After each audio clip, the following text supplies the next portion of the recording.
Bueno, chicos, para seguir metiéndonos en el tema de las interrelaciones cardiopulmonares, eh, como ustedes ya saben, los pulmones y el corazón están íntimamente relacionados, de hecho están acoplados tanto anatómicamente como funcionalmente para llevar una buena disponibilidad de oxígeno a todos los tejidos y en la eliminación del desecho del metabolismo, que es el dióxido de carbono. Están íntimamente relacionados también con todo lo que es su inervación simpática y parasimpática, es decir, el sistema el vagal y el simpático. Dicho esto, de su íntima relación tanto anatómica como funcional, como de inervación, otra cosa importante a decir es que cuando uno de los dos órganos, pulmones y corazón, falla, siempre en algún punto va a incidir en el otro componente. Es así que, bueno, para seguir avanzando, tenemos, bueno, un ejemplo en las enfermedades críticas. Las enfermedades críticas generan, por ejemplo, no sé, una falla respiratoria aguda, una insuficiencia respiratoria aguda, un distrés respiratorio, genera hipoxemia. Esta hipoxemia va a generar deterioro de la contractilidad cardíaca. Esta hipoxemia severísima también va a generar vasodilatación periférica. Esta hipoxemia va a generar, es decir, una disminución del tono vascular periférico que lleva a un colapso cardiovascular. A nivel pulmonar, una hipoxia severa alveolar genera vasoconstricción de la arteria pulmonar, aumenta la resistencia vascular pulmonar, genera aumento del trabajo del ventrículo derecho, es decir, genera aumento de la poscarga del ventrículo derecho. La acidosis generada en este contexto va a dar, por un lado, vasodilatación periférica, va a generar vasoconstricción pulmonar, va a generar aumento del ácido láctico. Bueno, si ustedes van viendo todas las cosas que yo voy nombrando, obviamente vemos que están íntimamente relacionados todo lo que es la función pulmonar y la función cardíaca y cardiovascular. Un punto que no sé si lo nombré previamente, además de los que habíamos hablado de la hipoxia y de la hipercapnia, es la hiperinsuflación. La hiperinsuflación genera, imaginen, la hiperinsuflación, que es una causa pulmonar, genera a nivel capilar un aumento de la presión. Imagínense los millones de capilares que rodean esos alvéolos, aumenta la resistencia vascular pulmonar. Este aumento de la resistencia vascular pulmonar genera un aumento de la poscarga de ese ventrículo derecho. Ese ventrículo derecho tiene que aumentar su trabajo para intentar vencer el aumento de la poscarga que la generó el aumento de la resistencia vascular pulmonar. Al no tener una capacidad muscular adecuada, porque el ventrículo derecho es un músculo muy delgado, ¿qué ocurre? Se abomba hacia lo que sería el ventrículo izquierdo, justamente por ese tabique que los une y los separa. Entonces tenemos una interrelación interventricular generado a partir de un fracaso pulmonar, digamos, esa hiperinsuflación pulmonar, genera aumento de la resistencia vascular pulmonar, genera aumento de la poscarga del ventrículo derecho, el ventrículo derecho se abomba hacia el lado izquierdo y el ventrículo izquierdo termina disminuyendo su capacidad diastólica, tiene menor capacidad de fin de diástole porque está ocupado por el ventrículo derecho, entonces termina fallando también el ventrículo izquierdo. Entonces, como para que ustedes vayan viendo las interrelaciones interventriculares. Por otro lado, ¿cómo miércoles nosotros podemos prevenir esto o prever esto, o dónde podemos actuar o dónde podemos evaluar si mejoramos con nuestra actuación? Bueno, tenemos lo que sería la performance cardíaca. ¿Qué es lo que evaluamos? Evaluamos la frecuencia cardíaca, vamos a evaluar la precarga, vamos a evaluar la poscarga y vamos a evaluar la contractilidad cardíaca. ¿Sí? Bueno, seguimos. Bueno, y esta mejoría que nosotros intentamos buscar cuando conectamos a un paciente a ventilación mecánica, estábamos hablando de disminuir los requerimientos de oxígeno hacia esos músculos respiratorios, disminuir las demandas de oxígeno y mejorar la disponibilidad de oxígeno para otros órganos que estén con bajo flujo, entonces uno termina mejorando la disponibilidad de oxígeno al resto del organismo. Uno lo puede evaluar con un laboratorio en donde vamos a ir viendo la disminución del ácido láctico. Es por un lado. Y por otro lado también podríamos medir, que últimamente no lo estamos haciendo mucho, pero lo podemos medir y es fácil y accesible, con una saturación venosa mixta de oxígeno, que en general cuando uno logra mejorar la disponibilidad de oxígeno, ya uno lo que encuentra es una saturación venosa no tan disminuida, no tan bajita, es decir, una mejoría de la saturación venosa. Eso habla de que uno mejoró el volumen minuto, mejoró la disponibilidad de oxígeno periférico, entonces no viene tan descargada esa saturación, esa sangre. Entonces la saturación venosa mixta no está tan bajita, ¿sí? La vamos a encontrar en 70, 72 y no en 60%. Bien. Es nuestra intención, ¿no? Dentro de nuestros objetivos cuando metemos a un paciente en ventilación mecánica. Entonces vamos a evaluar el tema del ácido láctico y el tema de la saturación venosa mixta de oxígeno. La saturación venosa mixta va a estar aumentada y el ácido láctico va a ir disminuyendo. Bien, por otro lado, también que lo vemos para un poquito, igual ya lo dijimos, el tema del fallo en el destete de nuestros pacientes. Muchas veces tiene que ver con todo esto, con una disponibilidad inadecuada de oxígeno a los músculos respiratorios. Bien, sigamos. Seguimos con las interrelaciones cardiopulmonares. Otro punto a ver y a tener en cuenta, la interrelación cardiopulmonar que existe, por ejemplo, en el fallo en el destete. Cuando uno decide destetar a un paciente, siempre tenemos que estar pensando que puede fallar también por un fallo de bomba, es decir, tenía una función cardíaca al límite, con la ventilación mecánica estaba enmascarada, porque justamente la ventilación mecánica mejora en cierto modo la contractilidad cardíaca y lo pone en una situación de descanso, entre comillas. Cuando uno lo saca de ese estado de bienestar, lo pone en una situación de estrés y se manifiesta un fallo en la función de bomba cardíaca, que ¿cómo lo vamos a ver nosotros al paciente? Son esos pacientes que se ponen taquicárdicos a los 5 minutos que desconectamos de ventilación mecánica, una taquicardia que descontrolada, digamos, que no tendría por qué, si bien hay un aumento de la frecuencia cardíaca, pero no así, y si pudiéramos en ese momento tener un catéter en la arteria pulmonar, veríamos un aumento de la presión de oclusión de la arteria pulmonar.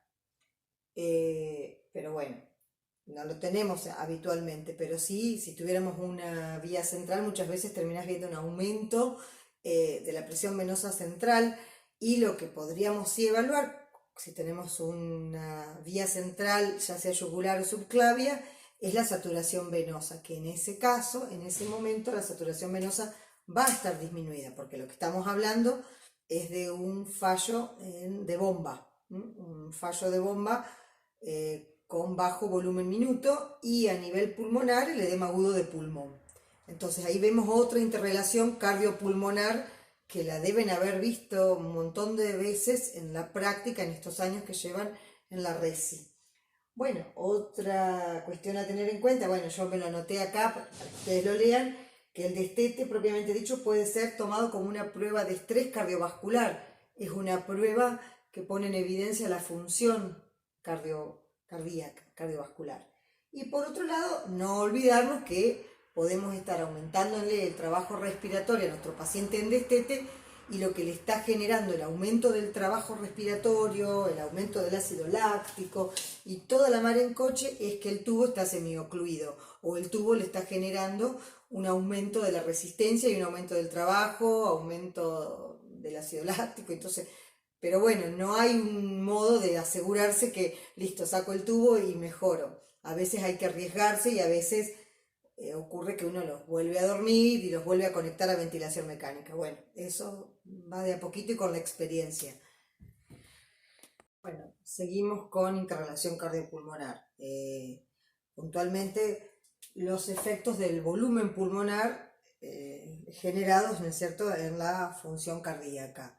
Se sabe que los cambios de volumen cíclicos, inspiración, expiración, inspiración, generan cambios a nivel cardíaco, generan cambios a nivel del tono autonómico y generan cambios también en la resistencia vascular pulmonar. Es bien sabido que la hiperinsuflación pulmonar lo que hace, yo acá hice el dibujito para ver si se entiende, cuando el pulmón se expande, esta hiperinsuflación pulmonar, con ventilación mecánica, genera, si está exagerada esta hiperinsuflación, genera una compresión, póngale que esto es en expiración y esto es en inspiración, pero bueno, genera, vamos a hacerlo así, como que genera una compresión del corazón en su fosa cardíaca, es decir, esa presión intratorácica a nivel de la fosa cardíaca es mayor, ¿sí? Porque hacia los diafragmas la presión intratorácica se diluye, hacia los laterales del costales también, pero lo que tiene que ver con la presión que contra el mediastino, digamos, contra la fosa cardíaca, es mayor, ¿sí? Es decir, que la compresión cardíaca o la presión intratorácica alrededor del corazón supracardíaca es mayor. Y este punto es importante también después para ver el tema de que mejora el volumen minuto, la ventilación mecánica,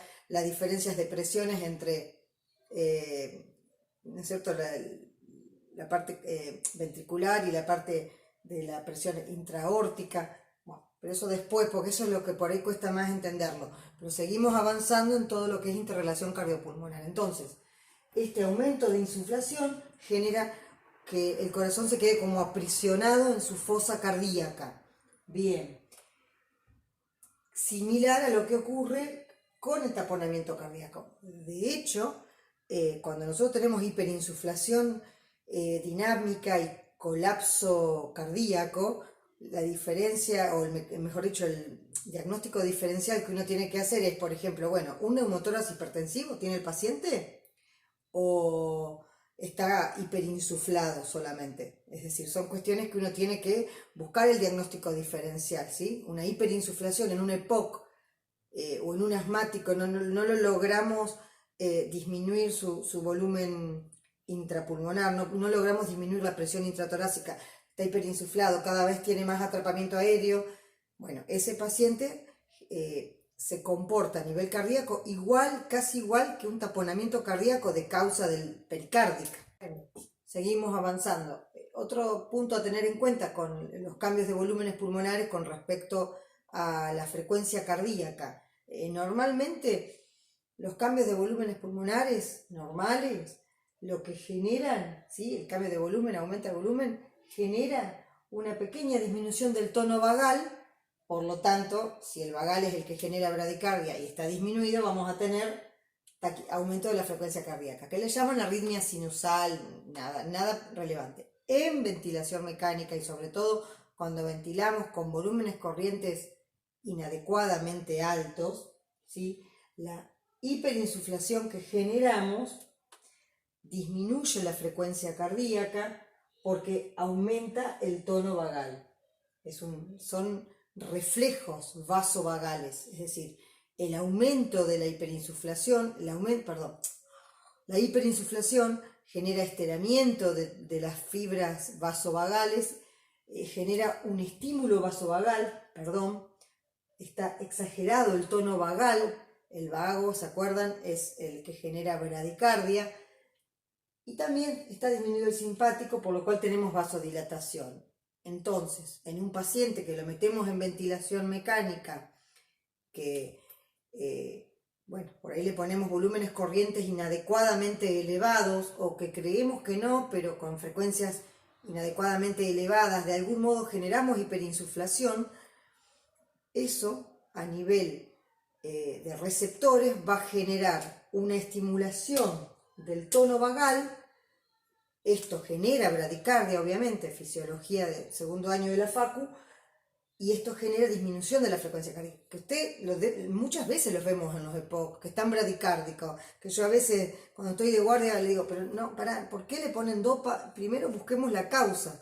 Que un paciente esté bradicárdico, no tenemos que ir y ponerle dopa al toque. Por ahí terminamos poniéndole dopamina, pero no hay que ir y tratar el síntoma. Uno tiene que buscar por qué miércoles está bradicárdico. Entonces, un paciente que está en ventilación mecánica, que está hiperinsuflado, aunque no esté hiperinsuflado, genera cambios a nivel vasovagal que llevan a tener bradicardia. Todo paciente que está bradicárdico, sobre todo los nuestros, los EPOC, los asmáticos, uno lo primero que tiene que pensar es que está hiperinsuflado. Y uno lo que primero tiene que hacer es tratar de desinflarlo, ¿sí? Disminuir el AIE, disminuir la frecuencia respiratoria, ver primero eso, antes de lo primero, está bradicárdico, dopamina. No, eso no es de buen médico. Quiero que antes hagan todo este análisis. ¿Por qué tiene bradicardia el paciente? Me enojé, che. Seguimos. Entonces, quedó esto. Es un mecanismo reflejo, la hiperinsuflación o la insuflación pulmonar, ni siquiera la hiper, porque la hiper uno ya se imagina que estamos cuando ventilamos para el traste. Una insuflación pulmonar con presión positiva genera o estimula el vago, el sistema parasimpático. Esto genera bradicardia y además genera también disminución del simpático y esto genera vasodilatación. ¿Se acuerdan? Los reflectores alfa, periférico, vasodilatación periférica. Conclusión, típico paciente, ventilación mecánica, bradicárdico, hipotenso. ¿Y qué hacemos nosotros? Le ponemos dopamina. Primero, intentar ventilarlo mejor. ¿Estamos? Bien. Luego, por otro lado, cuando tenemos a un paciente ventilado con volúmenes pulmonares elevados, también generamos aumento de la resistencia vascular pulmonar, por lo que ya hablamos en el otro video o en otra parte de este. Aumentamos la presión a nivel de los capilares, aumentamos la presión en la arteria pulmonar y terminamos generando aumento de la resistencia vascular pulmonar, aumento del trabajo del BD, aumento de la poscarga del BD. Bien, otra situación que ocurre cuando metemos a un paciente en ventilación mecánica y con respecto a los volúmenes pulmonares, que vamos desglosando, ¿vieron? El tema de la interrelación cardiopulmonar, es el tema de la aurícula derecha. La aurícula derecha, al tener la insuflación de los pulmones, la fosa cardíaca en el medio, como ya dijimos, se comprime la presión intratorácica, genera mucho más presión a nivel de la fosa cardíaca, como que de los dos lados, de arriba. Esto genera que la aurícula derecha esté como quien dice, como comprimida. Entonces, vamos por partes. Normalmente, la aurícula derecha libera un factor natriurético. Es decir, cuando la aurícula derecha tiene un volumen minuto, un retorno venoso adecuado y a veces hasta aumentado, la aurícula derecha en fisiología se estira. Estimula el factor natriurético y es un factor que ayuda a generar eliminación de líquidos por medio de la diuresis. En un paciente en ventilación mecánica, ¿qué pasa? Se comprime la aurícula derecha, entonces por ahí lo que sensa esa aurícula derecha es que el volumen está disminuido, el volumen de llenado de esa aurícula derecha, porque está como comprimida desde afuera, entonces en vez de poder hasta ahí, entonces ese factor natriurético se inhibe. Al inhibirse ese factor natriurético, se disminuye el ritmo diurético. Por otro lado, además, también tenemos estimulado el sistema renina-angiostensina-aldosterona, es decir, se genera retención hidrosalina, que yo solamente estoy dando la teoría de lo que ustedes en estos 3 años vienen viendo.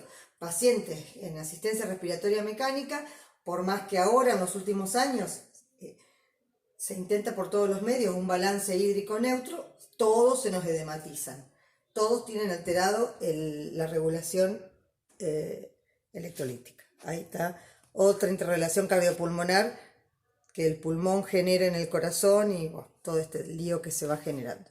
Sigo. Bueno, otro punto importante, y vamos a ir terminando con este video y después hacemos el segundo, es que para que se genere ese reflejo vagal y nosotros encontremos la bradicardia en el paciente, la hiperinsuflación o la insuflación pulmonar tiene que ser generalizada, tiene que ser bilateral. Por eso la vamos a encontrar más frecuentemente a la bradicardia en pacientes con EPOC, con regulación de su EPOC o con crisis asmática, o pacientes que de algún modo nosotros les estamos generando aumento del volumen pulmonar por nuestra ventilación.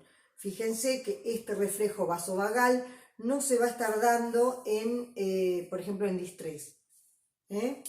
Entonces, necesitamos que el aumento del volumen sea generalizado, bilateral. Necesitamos, repito, una hiperinsuflación total, no regional, como ocurre en el distrés. Este aumento de volumen va a generar aumento de la resistencia vascular pulmonar. Este aumento de la resistencia vascular pulmonar va a generar aumento en la poscarga del ventrículo derecho, puede generar un cor pulmonar agudo, un fracaso del ventrículo derecho, eso es un cor pulmonar en relación a una causa pulmonar, como su nombre lo dice, y esto obviamente puede llegar, entonces, este aumento de la poscarga del ventrículo derecho va a generar un aumento del trabajo del ventrículo derecho que es vencido y genera un abombamiento hacia el ventrículo izquierdo por la interrelación interventricular que ellos tienen, generando, por supuesto, severísimas alteraciones hemodinámicas, con fallo derecho y terminamos también con un bajo volumen minuto. Bien. Por otro lado, y ya para ir terminando esta partecita, para que exista un aumento del volumen pulmonar, sí o sí debe existir una presión de distensión. Sí o sí ya sabemos que para que exista un cambio de volumen, sí o sí necesitamos una diferencia de presión. Bien, existe un modo importante a tener en cuenta, o una presión, mejor dicho, que uno la nombra muchas veces, que es la famosa presión transpulmonar. Y como su nombre lo indica, está midiendo la diferencia entre la presión en el alvéolo y la presión en las pleuras. ¿Sí? La diferencia de presión entre las pleuras y el alvéolo.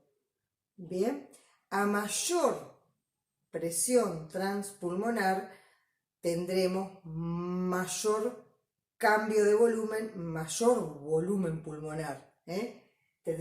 Porque tendremos mayor presión de distensión de ese pulmón. La presión alveolar, bueno, ya sabemos cómo la medimos, y la presión pleural se ha homologado con la presión esofágica. Es difícil de medir, no todas las terapias tienen balón para medir la presión intraesofágica, pero bueno, igual uno tiene que saberlo como para pensarlo y siempre pensar así al paciente, desde la fisiopatología, para intentar ventilar mejor y generar el menor daño posible. Y si los daños están, intentar revertirlos. Entonces, acuérdense que ahora últimos hemos estado hablando bastante de la presión transpulmonar, de la presión de estiramiento, del strain. Hemos estado leyendo bastante con el tema de coronavirus. Para ir terminando con toda esta interrelación cardiopulmonar, tenemos a la vasoconstricción hipóxica, la bien conocida vasoconstricción hipóxica, que sabemos que se genera para mejorar la relación ventilación-perfusión a partir de hipoxia alveolar. Podemos tener casos en donde existe una hipoxia alveolar generalizada, como ocurre por ejemplo en las grandes alturas, que generará un aumento de la resistencia vascular pulmonar generalizada con dificultad subsecuente de eyección del ventrículo derecho hacia esa arteria pulmonar, ¿sí? Es decir, esto va a generar un aumento en la poscarga del ventrículo derecho. Bien. Un distrés, el síndrome del distrés respiratorio agudo, también ya sabemos que son pulmones pequeños, pulmón de bebé, Babyland. ¿Por qué? Porque al existir un aumento en la permeabilidad, una inundación alveolar a partir del aumento de permeabilidad de la membrana alveolo-capilar, existe inundación de alvéolos. Esto va a llevar obviamente a hipoxia alveolar. Esta hipoxia alveolar, bueno, porque están todos inundados, lleva a colapso alveolar y esto lleva a aumento de la resistencia vascular pulmonar. En todo esto obviamente hay pérdida de surfactante, o sea que genera aún más, todavía más colapso alveolar. Otra enfermedad a tener en cuenta, las apneas del sueño. Todo esto son situaciones pulmonares que terminan generando alteración cardíaca. Por eso estamos en interrelación cardiopulmonar.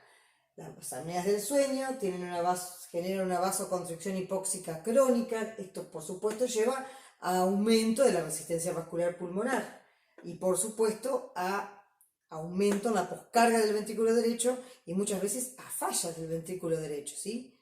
Y muchas veces lo que ocurre es que se termina fallando también el ventrículo izquierdo.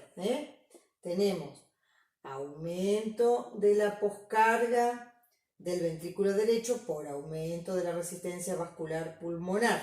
Aumenta la poscarga del ventrículo derecho. Entonces, eso por un lado, con riesgo de tener un cor pulmonar, un fallo del ventrículo derecho. Cuando esto se vence, muchas veces terminamos teniendo, por intermedio del tabique, abombamiento, disminución hacia el ventrículo izquierdo, con disminución del volumen de fin de diástole del ventrículo izquierdo. Entonces, esta disminución del volumen de fin de diástole del ventrículo izquierdo, sumado muchas veces a que tienen también, por otro lado, aumento en la poscarga de ese ventrículo izquierdo, todo esto lleva a que vamos por atrás y tengamos así, en forma retrógrada, vamos a tener un aumento crónico de la presión en la arteria pulmonar. Bien, todo esto se dan cuenta que también tiene que ver o forma parte de otro de los puntos a tener en cuenta, la intervención cardiopulmonar. Bien, sigamos.